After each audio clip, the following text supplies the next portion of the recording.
On the simplest level, it's about someone who's taken from home as a child, makes a promise to return whatever it takes to get home. It's basically the odyssey of one character who undergoes a number of trials, accumulating the skills which are going to get her to fulfill her objective, which is to get home, having promised her mother, no matter how long it takes, whatever you have to do, promise me you'll find your way home. In this film, you will see Furiosa being stolen as a child, which is something that we know in the mythology. However, you see everything that has caused her to become the person that you all now know. And that journey is wild and epic. She's been trained by her mother since she was born to get all she can out of every situation, get all she can out of every physical thing. Because if you don't do that, what's the point of having all of the lusciousness, all of the greatness from the green place? Beat by beat, we see her become the Furiosa we meet in Fury Road. All the good and the bad, all the complexity, I hope, is revealed in this story. I think it is exhilarating and intense and furious, but there's a depth to it and a detail which is unique again to the rest of the Mad Max franchise. In a world where there's no rule of law or any rules but to survive, what do you become? What's left of you having gone through all of this? And how do you deal with the world? That's the essential dynamic in this story, that in extremis, people, the essence of the human being is revealed, and that's the essential story which I would like to think the audience takes from it. I think every single character in the Wasteland is trying to survive in whatever way they can. The truest essence of human life is to survive. We're all surviving. Everything we do here on Earth in real life is to survive. Some in the best ways, some in unfortunate ways, but our essence as humans on Earth is to survive in a way, but the Wasteland is obviously so much more dire and the situations are far more intense. I'm a Mad Max fanatic. I think you need to know that, okay? My whole life, I've wanted to be in one of these movies. I've grown up with them as an Australian male and an Australian actor. It's like, this is Valhalla for me. And this is the first time that this universe has been told in the form of an epic. And that's never been done before by Dr. George. So this covers approximately sort of 15 to 18 years in a character's life. Let's say 15. And it has the sweep of an epic. You don't need to see Mad Max 2, Beyond Thunderdome, Fury Road to go and see a post-apocalyptic epic. I'm sure people will be blown away by the spectacle of it because I don't think anybody does it better. For me, action is the purest use of the film language. All the syntax of cinema is best revealed in action sequences. We would have discussions very early on about action not necessarily being for action's sake in this movie, but for it to tell you something about the character. So it was a way of getting to know the characters through an action sequence. I'd never thought about it that way before. I thought that was incredible. Action sequences have to be about character. They have to be about a story. They're not just, very kinetic, entertaining events. They have to be very character-driven. You get to explore the Wasteland in a way that you haven't been able to before because we have the scope and we have the length of time. So in terms of world building, yeah, it's a very large scale. I think for most Australian actors, it's sort of the pinnacle or a dream of sorts, to be working in a Mad Max film, George Miller film. Once I met Chris and saw his response and understood what he was thinking and the way that dovetailed, I thought, okay, he's the one who should take on Dementus. It was George's idea to have the the shape of the nose, the prosthetic nose, I think just to have a separation from who I was, but also he envisioned this sort of Roman statue, this Greek statue carving, that you'd see in a museum somewhere. There was a sort of messiah quality to who he was. I was listening to sort of the horse races and they're coming down the track and he's going up, going outside, and there was something about the kind of nasality of that rang in my ear, which started to indicate the character. My grandfather used to have this, "Oh, how you going? Yeah, good," sort of, very out there kind of quality voice, but from a time, and very Australian, but Australian kind of 30, 40 years ago. It was quite a strain in my throat to kind of put it up in there all the time, especially in the louder scenes when I'm yelling or having to project. But it just felt like someone that was wound up tight and tense. He's a product of the Wasteland. I think everyone there has suffered to such an extent due to the brutal nature of everything that is in your experience, that you can't not be hardened and changed and warped, and I think he, due to probably a very violent background, some horrific sort of tragedy when he was younger, I think he lost all sense of hope. There's no question that Anya brought something that's ferocious to the movie. I mean, whether it's in her or not, she found that in herself.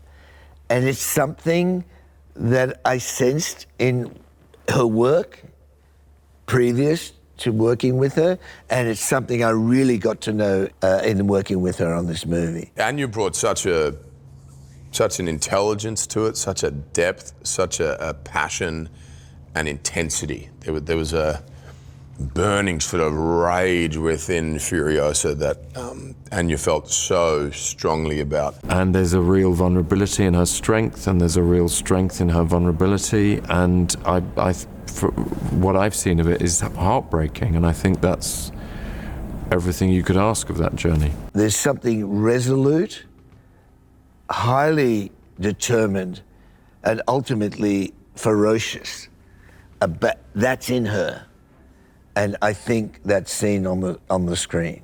I was really excited by the physical nature of this job. I wanted to do as much as I was allowed to do, and George was really supportive of that. So I started training a year before we started filming the movie. Her journey, her commitment to it, and her absolute refusal to go down is something that we can all learn from. Praetorian Jack, his whole life really is within the Citadel and the world of the Citadel, and he meets Furiosa and he immediately recognizes some spark of an original individual in her. Not even a spark, the embodiment of that. And she has this whole idea about somewhere she's going to go, and he initially refers to that as a mirage. When they're making this deal, this pact, he says, in a few years' time we'll be free to chase mirages. In the arc of their relationship, he comes to have a kind of faith in this place that she's heading to,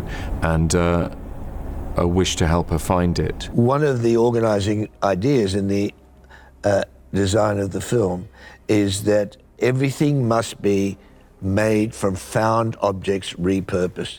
There's no manufacture of anything new. That's why there are no electric cars in Fury Road or this world, because they wouldn't survive. You couldn't use them. This time round, the war rig is larger, more magnificent, more polished, and we've made a story, a bas relief story of his legend, an advertisement for him to drag through the wasteland, proclaiming his greatness. The unbelievable beauty of the double rig is quite extraordinary. Like, that, driving around in that is pretty unbelievable. I will also say that the Valiant was the first car that I drove in the movie, so that's got a really special place in my heart.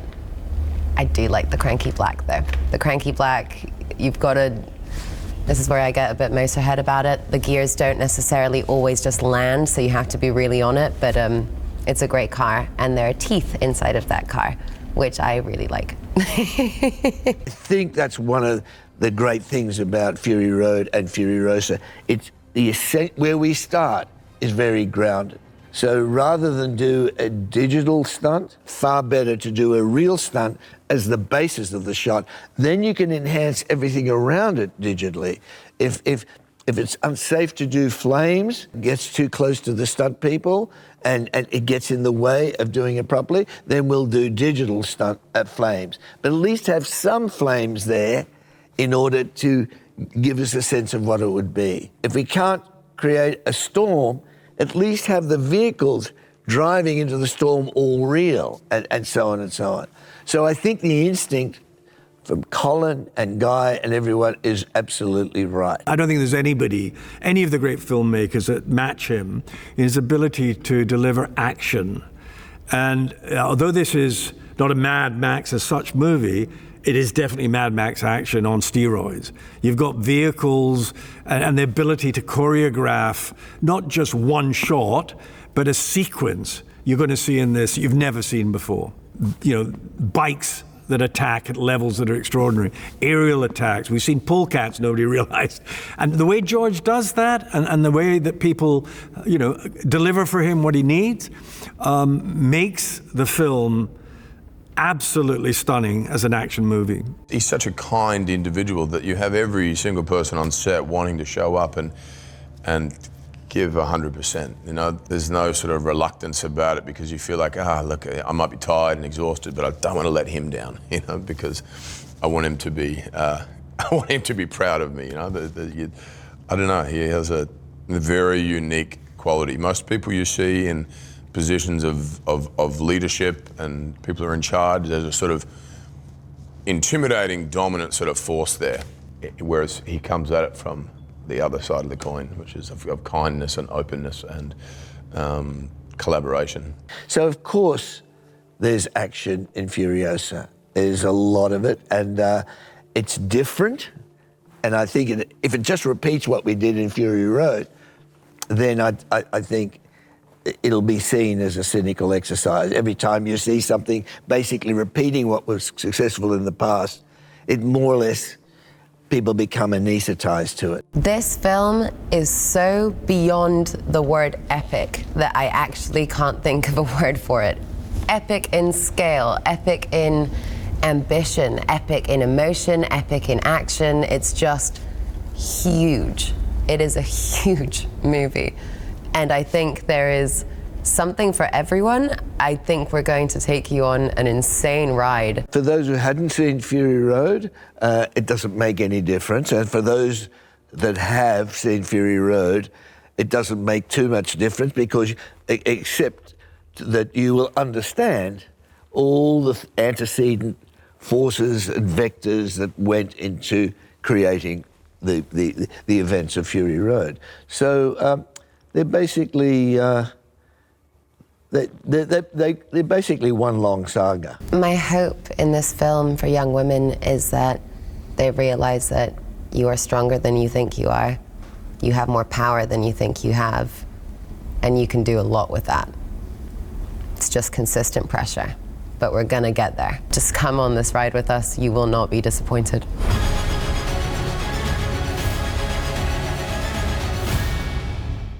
3, 2, 1, go!